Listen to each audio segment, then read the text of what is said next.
এই বিশেষ লেভেল 4 পর্যন্ত যে পারবে তাকে ওটা পাস করলে নিয়ে যাবে, এটা বিষয় না।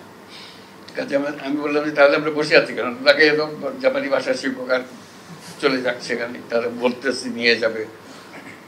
তো সেটা আমি আলাপ করে আসবো কীভাবে করবো।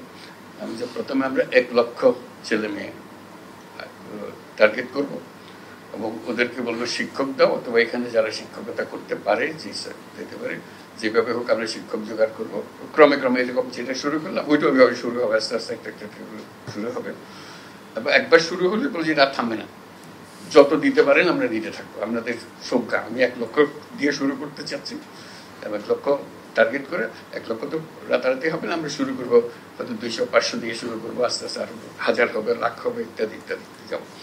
এইটাও আরেকটা সুযোগ, শুধু একটা ভাষা শেখা, এবং তারা সেটা শেখাবার জন্য যা যা আয়োজন লাগে সেটা করে দিতে পারবে এবং সেটা করা।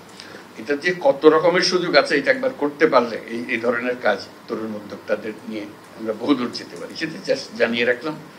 সাফল্য কি হবে যাওয়ার পরে কথা হবে তাদের সঙ্গে।